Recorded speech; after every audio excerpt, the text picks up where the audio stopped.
ಗುರುವಿನ ಮಹಿಮೆಯ ಮಂತ್ರಾಕ್ಷತೆ ಬೆಳಗಿತು ಈ ಬಾಳನು.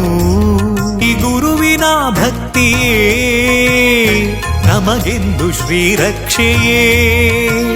ಸತ್ಯದ ಹಾದಿಯಲಿ ಅಭಯವ ನೀಡು ಗುರುವೇ. ಶ್ರೀ ಗುರುವಿನ ಭಕ್ತಿಯೇ ನಮಗೆಂದು ಶ್ರೀರಕ್ಷೆಯೇ. ಸತ್ಯದ ಹಾದಿಯಲಿ ಅಭಯವ ನೀಡು ಗುರುವೇ. ಗುರುವಿನ ಮಹಿಮೆಯ ಮಂತ್ರಾಕ್ಷತೆ ಬೆಳಗಿತು ಈ ಬಾಳನು. ಮನವೆಂಬ ಮಂದಿರದಿ ಮನೆ ಮಾಡಿ ನೀ ನೆಲೆಸು ಎನ್ನ ಯೋಗೀಂದ್ರನೇ. ಬದುಕೆಂಬ ಬಂಧನದಿ ಭಯ ನೀಗು ಶ್ರೀ ಗುರುವೆ ಭಕ್ತ ಜನ ದೇವೇಂದ್ರನೇ. ಗುರುವಿನ ಮಹಿಮೆಯ ಮಂತ್ರಾಕ್ಷತೆ ಬೆಳಗಿತು ಈ ಬಾಳನು.